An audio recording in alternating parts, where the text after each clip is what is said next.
Hey everybody, this is Rydo and we are back with another live stream of Hearthstone.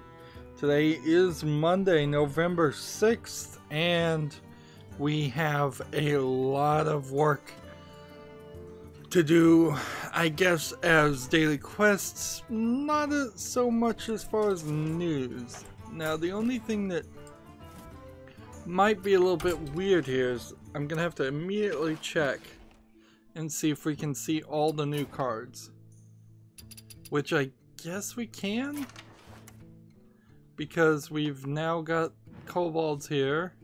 We got this card just for logging in, Marin the Fox, a battle cry, summon a 0/8 treasure chest for your opponent, break it for awesome loot. Break the chest, don't break the card. For a second there I almost thought it was telling me to disenchant this card for awesome loot, which would be an interesting twist. So if we can go into crafting mode, include uncraftable cards. Okay, so good. We are kind of set. This is the only card they updated. So this is certainly a new thing for Blizzard and Hearthstone to do. Usually it puts all the cards you can see in crafting mode at this point, and we would be able to see all the cards, but they want to trickle out that, so there's like nothing else particularly here. Let's see, this one's the one that is the controversial faceplate Nimsy. We have to go to Fireside Gathering. That's a real Fireside Gathering, and people are making fake ones. Let's do it. And then no explanation on that, how you even get him. And then the rest of these I think are somewhat purchasable. The goddess calls. Nope, some of them aren't. And there's no new card back or anything yet, so good.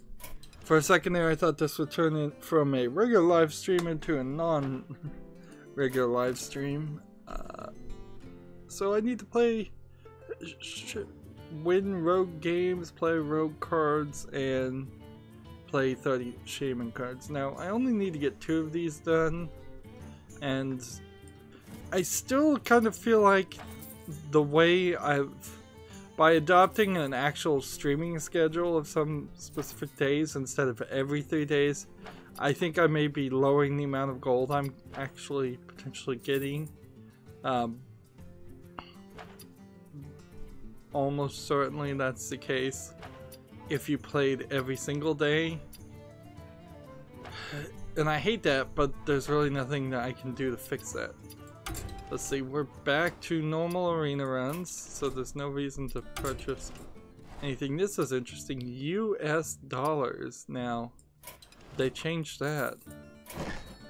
And let's see. You could pre-purchase 50 packs. I assume this is 50 packs, yes, and a special card back. Each pack has 5 cards with at least 1 rare or better. Packs openable before December 31st, 2017. So we at least know the expansion is going to be around December 31st, which gives us a little less than 2 months to get to this. This is an interesting 3D artwork here. With the new gifting ability, if somebody wanted to gift this to me, I would not be upset, particularly on my Americas account. It wouldn't really matter if somebody wanted to give it on the European or Asian account also. And it doesn't seem like Whisper of the Old Gods or anything is going to ever disappear.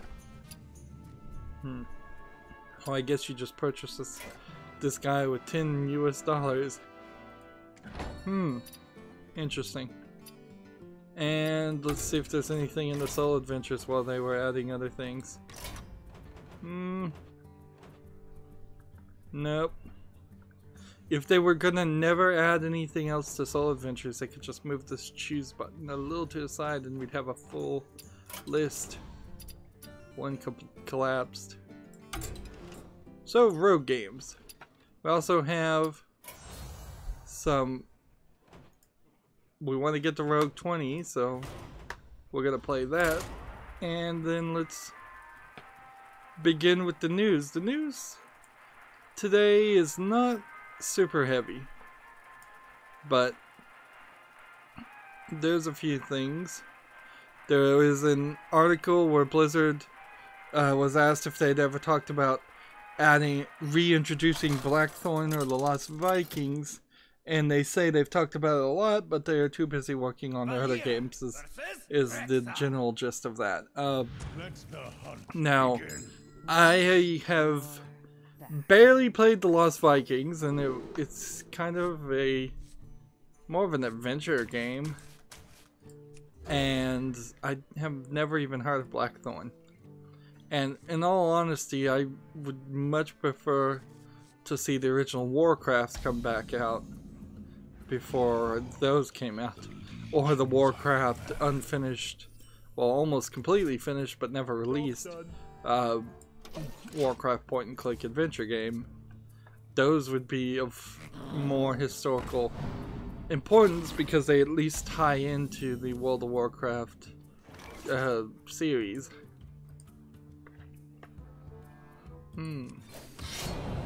Here we go. Let's see. I guess I'll take 1 damage here and move forward. I really would like to get up in the ranked play. I also like there. Yep. So Arc System Works America, the new newly established branch of Arc System Works, is going to publish BlazBlue Cross Tag Battle in North America. So they established their own office in America to be their own publisher, which is a trend that I fully agree with, because I think the idea of video game developers not being their own publishers is a rather pointless idea. It makes the fact that Gearbox went into publishing kind of silly. There certainly are things you have to get right and more opportunities to mess up the release of your game if you become your own publisher and you don't know what you're doing, but there's also a lot of things you get wrong or control you let go of if you start development of a game with a publisher and then the publisher turns out to be the person in charge of all the big decisions in development, which often is the case for some crazy reason. Particularly in the case of a Japanese company like Arc System Works, they're not expecting a huge lot of sales anyways, or maybe they are, and maybe this will come back and turn out to be a nightmare because their newly established office might get shut down or canceled really quickly because the Japanese office is just has way too high of expectations. But assuming that's not the case, yeah, a Japanese company that doesn't expect to sell much on a niche property, publishing their own games makes a lot of sense. And most of the times it makes a lot of sense. BlazBlue Cross Tag Battle is going to be for the PS4, Switch, and PC.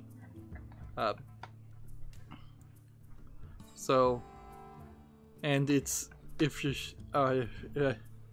it's a fighting game, kind of like Street Fighter, which I guess we're up and we're down when it comes to things like that. Like sometimes, yeah, that didn't work. Here we go.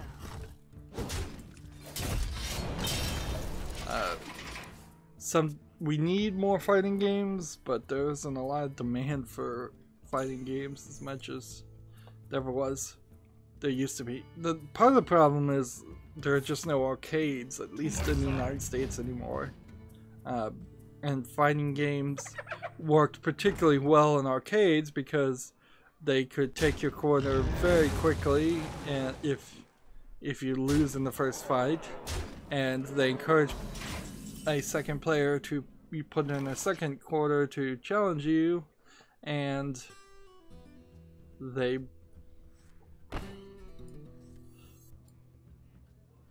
let's see what do I want to do.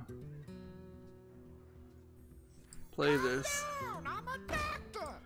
Play this. Yep. I'm going to lose.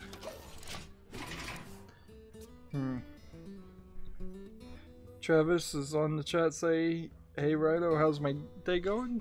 Oh, it's going alright. We started sort of on time at 4 o'clock. So yeah, I think that's probably about as early as it's gonna be. I've been waking up later and later because of the spring forward, fall back time change, daylight savings time change thing. So that has been problematic. And I really haven't gotten any work done this weekend, instead opting to rewatch all of the Saw movie franchise on Netflix. Something weird this weekend. I was just incredibly tired. Like, more tired. I think I got maybe a flu or a cold. Not something that showed any symptoms of actual, like, running nose or fever or anything. Just a general tiredness. Like, so tired I couldn't stand for a couple hours. Tired, but like really weird. The new Saw movie was a little confusing. I haven't seen the new Saw movie. Honestly, I just didn't think it would have. There's any way it would be worth going to a theater and paying for a ticket to see a Jigsaw movie. The new Saw movie called Jigsaw. I did see a couple of reviews of it, and I saw a lot of people were complaining about things in that movie that were clearly complaints with all the 7 previous movies in the series. For instance, like the fact that the traps work perfectly, and often the person that the trap is supposed to activate on has to stand in an exact position or the trap would totally miss them, and yet somehow it works. I think in general the Jigsaw movie tried to be set in the past and the future, and it was doing a lot of flashbacks and flash forwards to spoil a little bit, and that makes it more confusing as probably. And honestly, it really can't go anywhere because they painted themselves in a corner at the end of Saw 3. Because that's when they actually kill Jigsaw, the serial killer. And unless they wanted to go the ghost route, which they didn't, they couldn't really do anything at that point. And so after Saw 3, it starts becoming a long continuous story about a fake Jigsaw who effectively is the bad guy, and through 3 or 4 movies the bad guy is allowed to run around and wreak havoc, and he never gets his comeuppance, and he doesn't die. And each of those movies came out, I think, a year in between each other, so there were entire years you would have to wait to see what happens next, which is not really the way to do it. The Saw series would have worked a lot better as a TV series, in all honesty, where then they could have just, or it didn't even have to be a TV series, it could have been a mini series, just 6 episodes, 6-hour-long mini series things, released a couple months apart would be even better than one every Halloween over 7 years.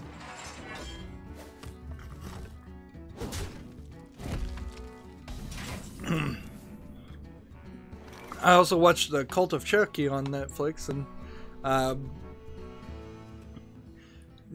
I'm surprised that they haven't done more with the Child's Play series, but I think part of the reason is also like Annabelle has just stolen the creepy doll idea right from the Child's Play series because they weren't doing anything with it.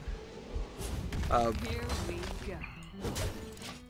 And Cult of Chucky works a lot better if you watch the movie Identity and then pretend like Cult of Chucky is remaking that movie. There was clearly a twist that's in Identity that felt like it should have been in Cult of Chucky, and it wasn't.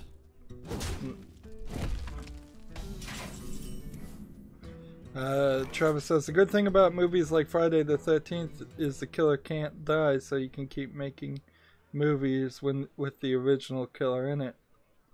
Yep. That's true. I think what they should do with the Saw franchise is reboot it. Even now they could do this. It would be a little awkward. Reboot it, but set it in our world. So it's a world where people have seen the Saw movies and have thought about how they would escape, and then you could just, in that first reboot of the series, have somebody different in that first trap in Saw 1, and then see what happens when people who actually know what to do and have a chance start doing. And then you could bring back the actor that played Jigsaw by setting it in a different universe. And just never make that mistake. But you're totally right. You never kill off your main bad guy in a way that they can't magically come back in the next movie. That's just bad horror movie making. Here we go. Even the old MacGyver series had a bad guy called Murdoch, who was really just a smart person, and he would die at the end of every episode that he was involved in, and yet he would always find a way to come back.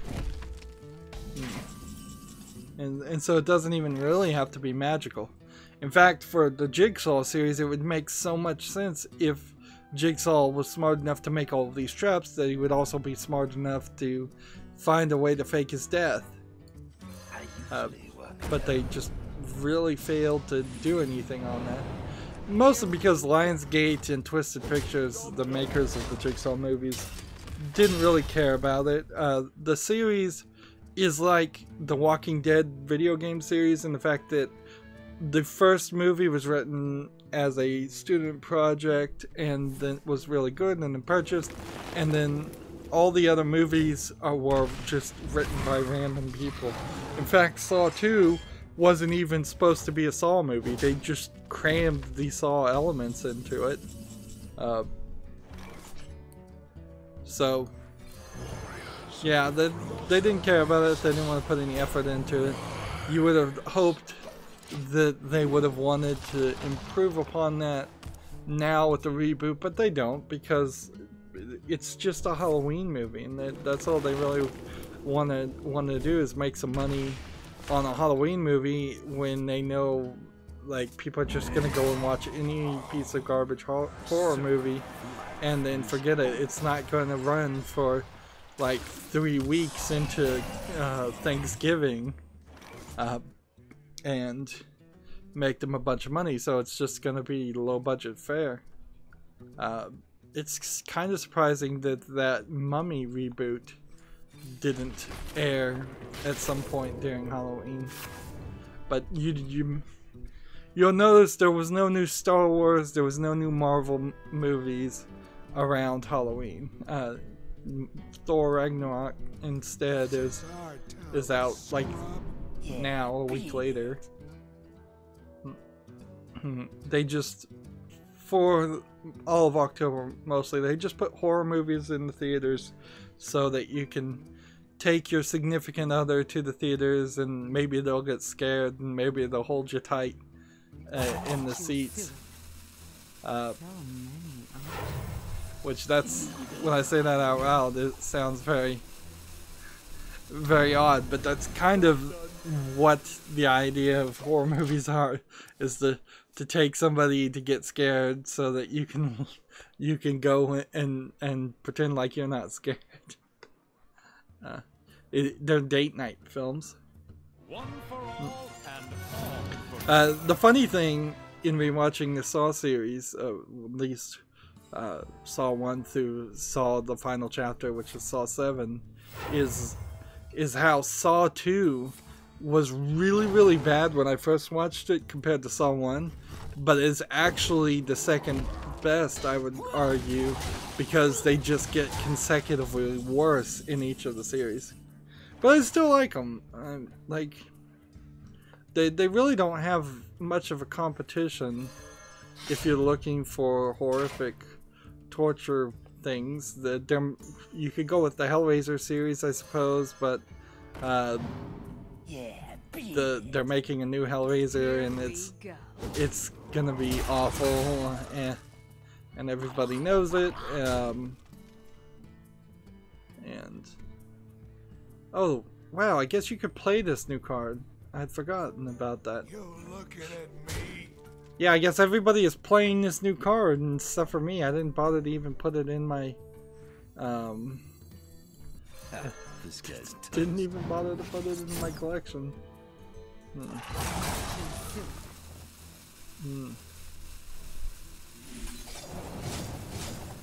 little cut. Job done.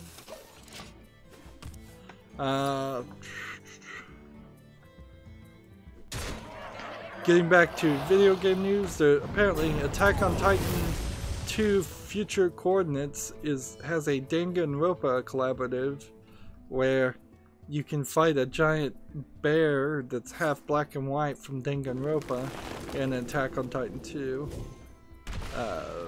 Future Coordinates, which I don't know how you make an action anime like Attack on Titan into an RPG, but that's what it looks like.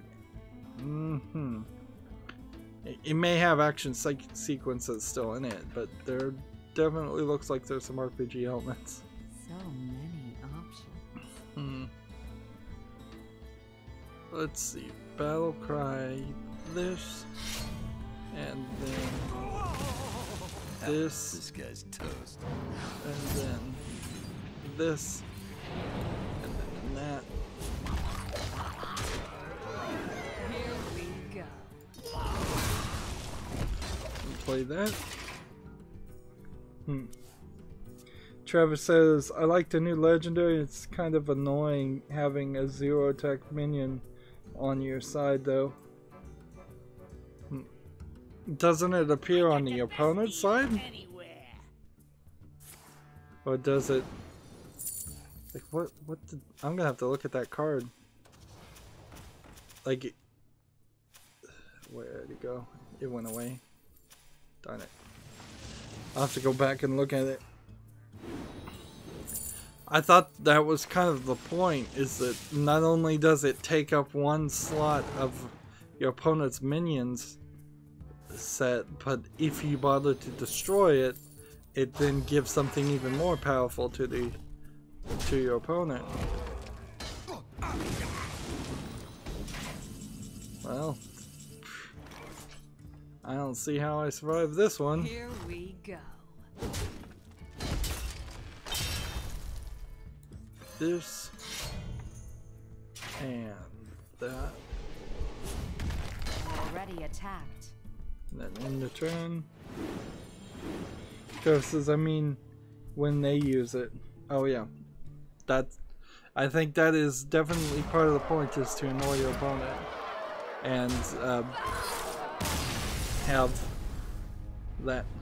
Honestly, either when they add any new cards like this, it's either going to be something like Prince Malkusar, where most people should play it, or it's going to be something that people eventually just realize is not worth the effort, which the Journey to Unguru card that gives you the golden monkey, and then when you draw the golden monkey, it turns all your cards into legendary.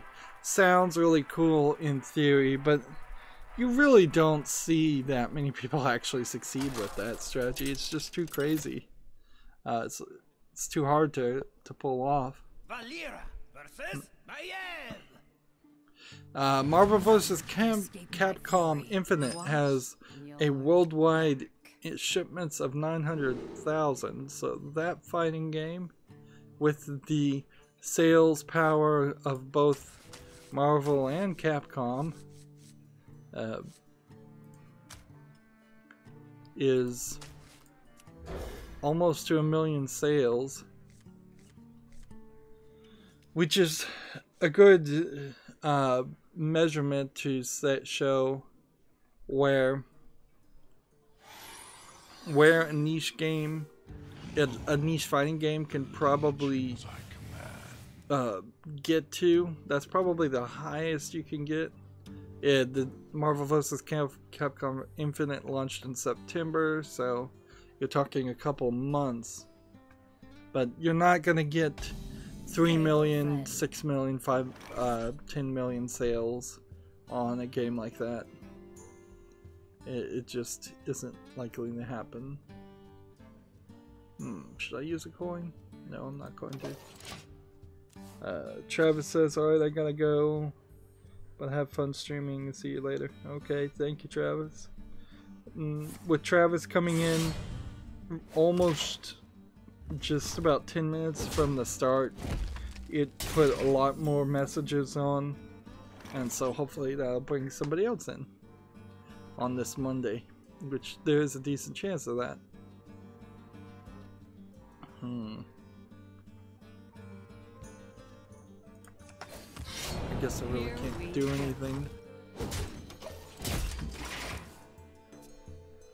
I should probably play a Marvel vs. Capcom game even before I play a Street Fighter game. Like, if I was to guess, just off the top of my head, I would suspect that kind of a Marvel vs. Capcom game is going to have a little bit crazier things and looser controls, and it's going to be a little bit more friendly to new players than what a Street Fighter is, which is more focused around the tournament fighting scene. Truth is found in death. At least that's what I'd like to believe. Truth is found in death. Yeah. I still don't think that it goes from something like you should play Smash Brothers to then go to Marvel vs. Capcom, then going to Street Fighter. I think there's probably a lot of games in between something like that, and Smash Brothers is a very different style of game that really isn't a fighter, but I don't know what you would call, or what would be the biggest example of a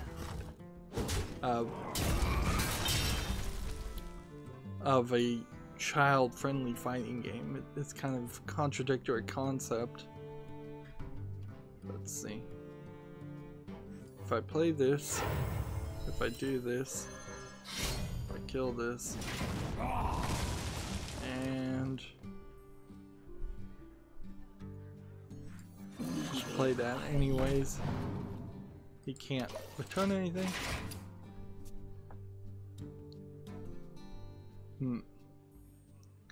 So apparently some of the concepts in early developments of Overwatch were shown off. So they were thinking about a jetpack cat and a hockey player with roller skates. Speak your And peace. I think they were even thinking about making a completely different style of game. Like, I think I may have another article here talking about that. What makes Overwatch successful is a question I really can't answer, though. Like, I honestly feel like it's probably just a bit of luck.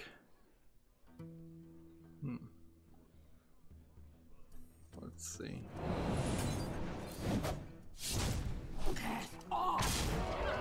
Here we go.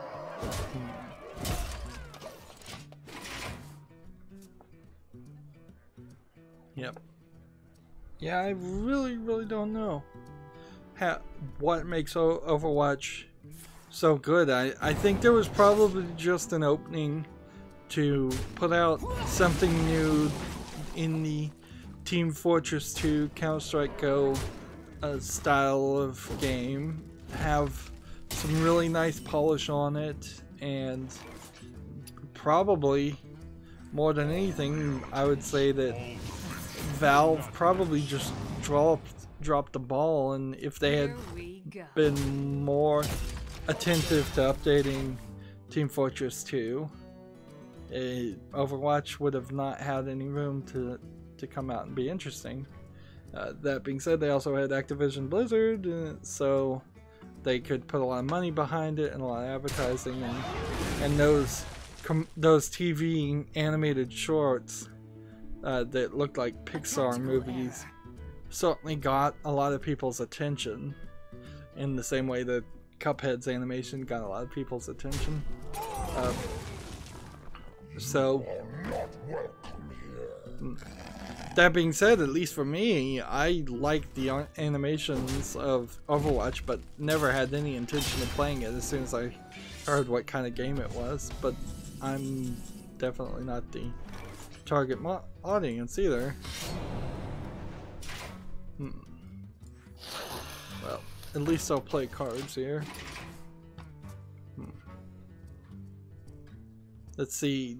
A Japanese indie action-adventure game called Azumata Kawaii is coming to PS4 in early 2018 in Japan. This is an interesting idea because I didn't really think there was much of what you would call an indie market in Japan, because I kind of looked at them all as indie. And the idea of making your own business is something that I think the Japanese are just now, in the past few years, embracing, particularly in the video game market world. When you see people, instead of just working for things like Konami or Nintendo, they're saying, no, I'm not gonna put up with that oversight and that control, and I'll just go to America and start my own company. Or start my own company here.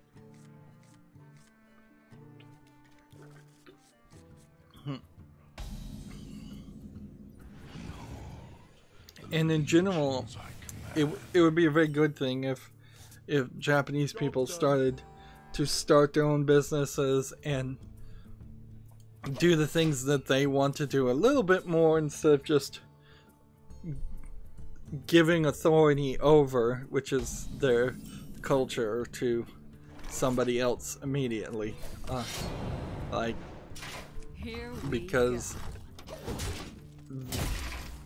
Japan as a country could really use a lot of small businesses out there. All of the cities that are country cities don't have things in them, like no cafes, no coffee shops, no well, those would be the same thing, but no bookstores. Like, nobody stays in the country because nobody has any businesses there. Therefore, everybody just migrates to Tokyo, and Tokyo gets more and more crowded, which is no way to run an entire country. You can't have your entire country in one city because it just creates a lot of congestion, and it just doesn't diversify or protect your populace very well. Like, if everybody in the United States was in New York and there was one bombing or something happened in New York, the casualties would be astronomically high if the entire population was in Manhattan. And I don't know how you'd fit the entire population of the United States in Manhattan, but that's effectively what they are doing in Japan. Here we go. And I think they probably also need to adopt a policy of gentrification, like improving the small towns and cities out in the country, like building new businesses, building new houses there, and trying to bring in more people, even if it has to go as pretty poorly in that process of gentrification, and they build entire cities that are just for non-Japanese people to live in, foreign workers and such, which I wouldn't be surprised if something like that did happen.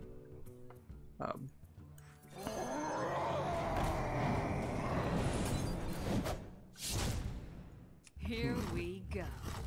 But that doesn't really have too much to do with video games. I'm kind of getting off the topic. This indie game looks pretty bad. It's like a very, very low polygon game, Azumate Kawidan.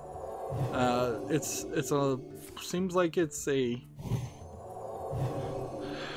what would you call this? A 3D fighting adventure. Very, very low polygon. I don't even know why you would do low polygon animation these days. I don't know if it's particularly saving you any effort. Let's see.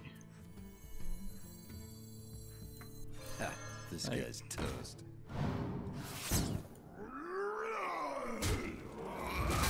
Here we go. Kill that one. Yeah, you're just fighting a bunch of Japanese monsters as a, like, shrine maiden, it looks like, or as some kind of spiritual hunter. And you can pick up items, and on the side of your screen is all your items. They call it a 3D action adventure game. But yeah, it's a little too indie for my taste nowadays. When people say indie, I think indie like Hellblade's Sasuna's Sacrifice more nowadays than I do indie like well, this game was made in MS Paint. So both are technically indie, yes, but I had thought they'd have made some of the really good indie companies that have given me the impression that that indie's a little bit better than it used to be. Lights out. Here we go. Moving on with the news. The 7 Deadly Sins Knights of Britannia launches January 25th in Japan. I'm not sure if that had a release date before, but now it does. It'll be interesting to see if that actually sells in Japan and all, because I suspect it probably won't. It's coming out early 2018 for the Americas and Europe.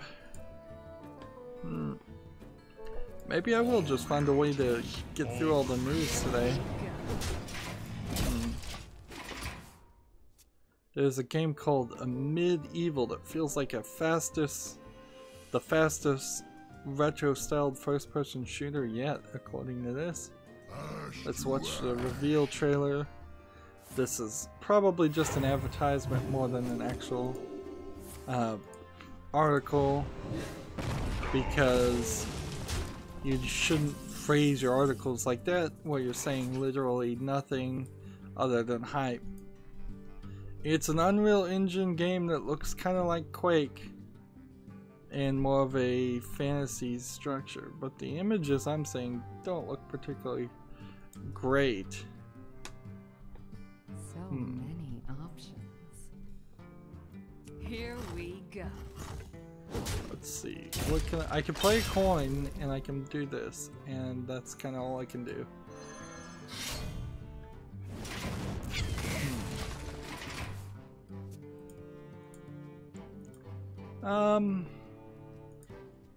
It kind of looks like Hexen, I guess would be the better thing to call it, because you are using magic staffs and things like that, so.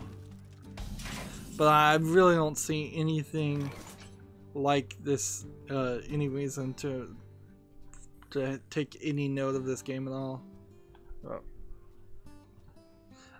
Yeah, it says here, for fans of Heretic, Hexen, Yield, Quake, and you're running very fast. So like the only thing you can claim here is the game is running rather fast. I usually work alone. Here we go. And you see, I'm not making it up to ranked anytime soon. There's a fan-made Gothic 2 mod that claims to add 250 hours to the RPG. Which, let's watch what that looks like, because I don't know how old Gothic 2 is. Like, it must be a particularly old game. It looks kind of Skyrim-esque, except for older. So, and at that level of gameplay elements, 250 hours probably would only be capable of being added to something that was like a Skyrim game. Like, with keeping it interesting. Yeah, it does look like something very similar to Skyrim. There's also a graphics facelift, and given high mesh high poly models and fresh animations for combat. Let's see, the main catch is voice acting is Russian with English subtitles. So I don't know what would get me into the Gothic series at this point. Even like the mods, I don't cover mods, so that doesn't really change or add anything to me. It makes it slightly interesting, sure, but and here it's saying that Gothic 2 came out 15 years plus later, so that also Valera versus Anduin. means The light shall something. bring victory. I'm being distracted here. You're back.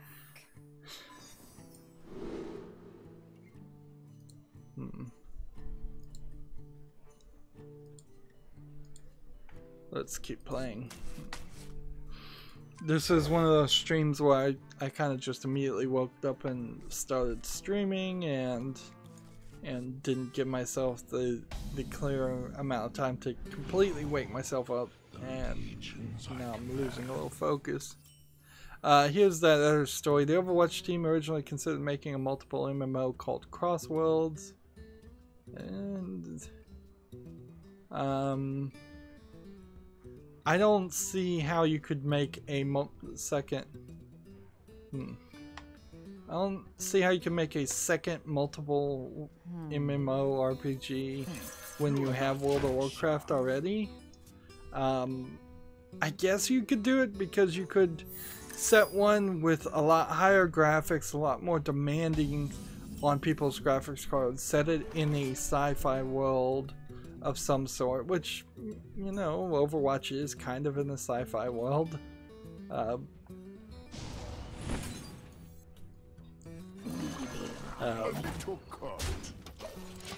So yeah, I guess there might be enough room for one of those things.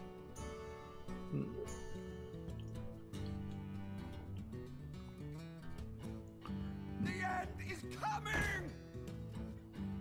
Well, the Nerdvania Live Nerdpat, the podcast, not Nerdcast, I'm not going to use a phrase like Nerdcast, came out, and they made a YouTube channel for it. And right now I'm looking at the YouTube channel. Here, let me refresh just so I have the most accurate thing after the first cast came out. Yeah, I did have to refresh, and they do have live show in video. It's a call-in show 19 hours ago. Let's talk numbers. It has 66 views 19 hours ago, and the channel has 12 subscribers. Wow, that makes my channel feel better. Here we go. Like, that is ridiculously pathetic. Low number of views. And that's exactly what I said. Like, nobody wants to hear Randy Pitchford talk. Nobody wants to talk to him. And he's clearly, I mean, this is clearly an example of him not being anywhere within the realm of reality and realizing his position and how he is seen throughout the video game world.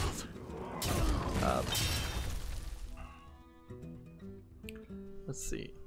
Can I do anything here? Not really.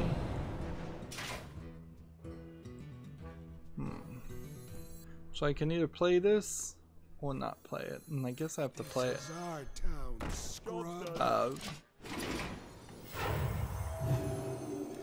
And as far as the whole Nerdvania Live thing, yes, he did in every single way possible promote it and violate what I would say FTC disclosure laws by having a podcast in his wife's own restaurant, by naming his podcast after his wife's restaurant, by promoting it via the Gearbox Twitter directly.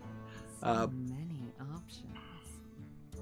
Like, here's the only thing you could even like about this is if maybe he's just gonna get into this podcasting thing and quit running Gearbox. But I mean, that's not what's gonna happen here, clearly. I mean, clearly he is the king of his own imaginary kingdom, and he thinks people like him, and he thinks that I should go back and actually listen to it. It'll be good for a laugh to see what kind of butt kissers he can actually find to call to him and talk to him. Like, how is this call screening gonna work?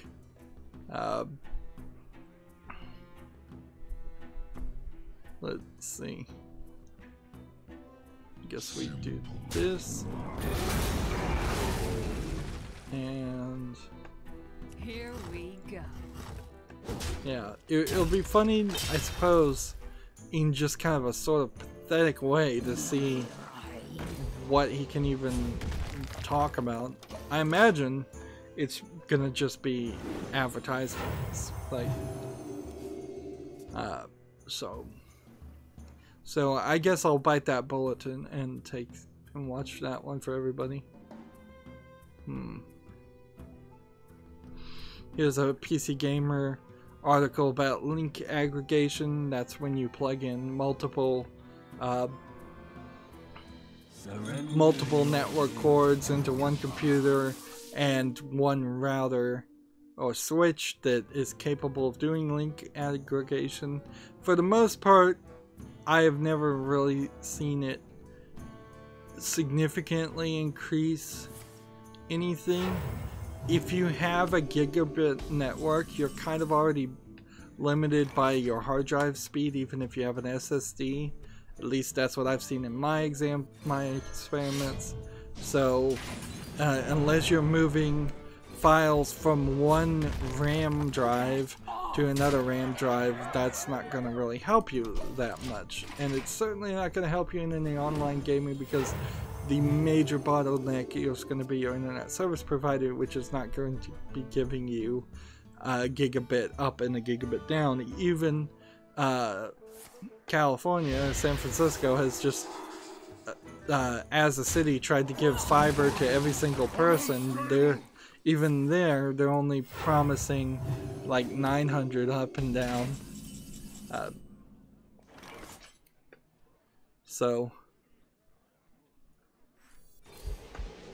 But that is significantly more than what anybody else in the world is going to get, or in the United States at least.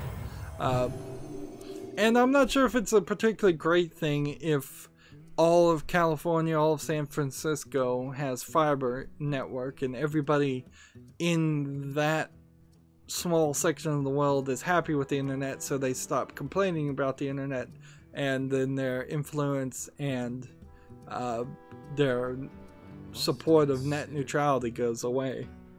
Like, it doesn't really help the rest of the world if they get theirs and then they stop using their influence, which they do have more influence than, say, a farmer in the middle of Minnesota, who also should be getting as fast internet and definitely isn't.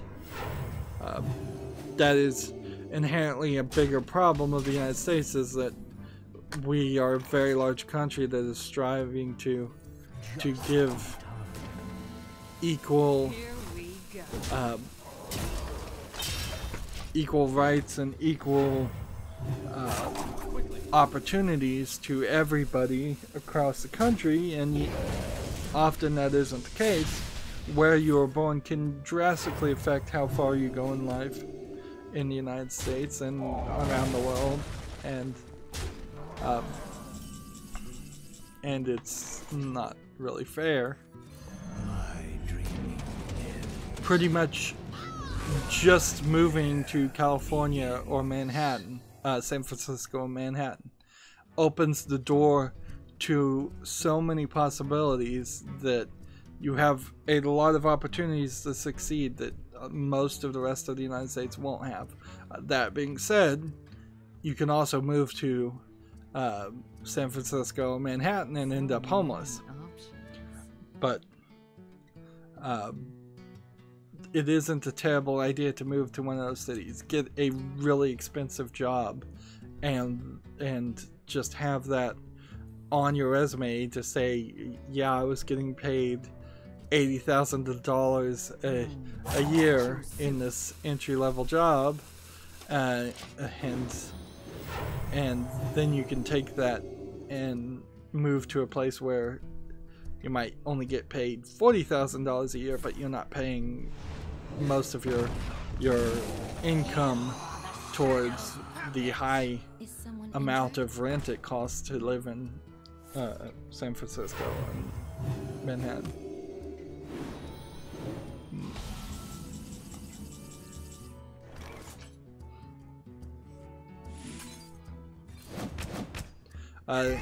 There are literally scenarios where bosses of some companies go from being like pizza boys in New York to getting a job as just an entry-level job in New York, and then they just promote that entry-level job person into being the boss of some office in the middle of the United States. So, like, completely unqualified people are given opportunities to be bosses just because of where they are. See, Gematsu has a list here of Japanese game releases for this week. I was afraid I was going to run a little short here, so I wanted to go through all of this and see how many of these we talked about. Here's one we never talked about. Cake Yasan Monogatari Oshi Sweet Wo Chisukuru for the 3DS. We never talked about that one. That's a long mouthful. DJ Max Respect. We definitely did talk about that. You're not that sure. Here we go. Well, Dynasty Warriors 8 Empires for the Switch.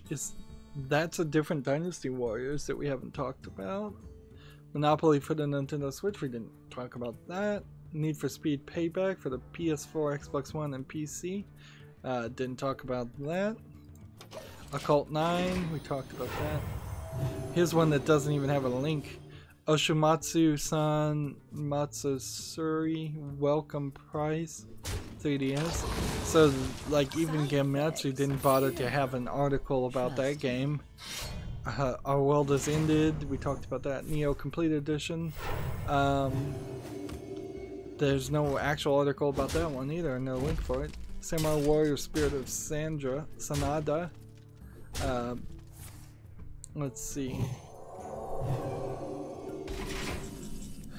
Like, that's for the Switch and that's new. Here we go. I'm about to lose again. 7 Deadly Sins Unjust Sin. That's different. Welcome Price 3DS. So, I wonder if these welcome prices are a translation for a demo. Snipper Clips Plus, cut it out together for the Switch. Sonic Forces, Sudden Strike 4, we haven't talked about that one. Super Lucky Tale, Super Lucky's Tale. That is a game we've talked about, but I didn't know it came out. And then one here is Tehayu no Asari, Seijo Saidai no Gekisen Nomadi Kobarosen. Definitely didn't talk about that one, or I would have remembered that name. And of course, I'm probably butchering these. Warriors Orochi 3 Ultimate, didn't see that one. And the Xbox One X is just at the bottom. At the bottom of this list, which is alphabetical to be fair. The Xbox One X. That's how little they care about the Xbox in Japan. So, we've gone over 45 minutes, and here's the problem. Like, I guess, since we're probably not gonna go forever today, I actually need to get to work and start recording. I think I'm gonna play Owlboy, and since I didn't do anything this weekend, I really need to do that. I have 240 here, so starting next recording, I'm gonna play Shaman cards and try to do that, and then we'll move over to the next account. But right now it's time to break up the episode, so stay tuned if you're watching live. As always, I ask you to like, share, subscribe, comment, and watch every second of my videos. If you want a friend or follow me on basically any social media sites, there's a whole bunch of links down below. Thank you for watching. Have a good evening.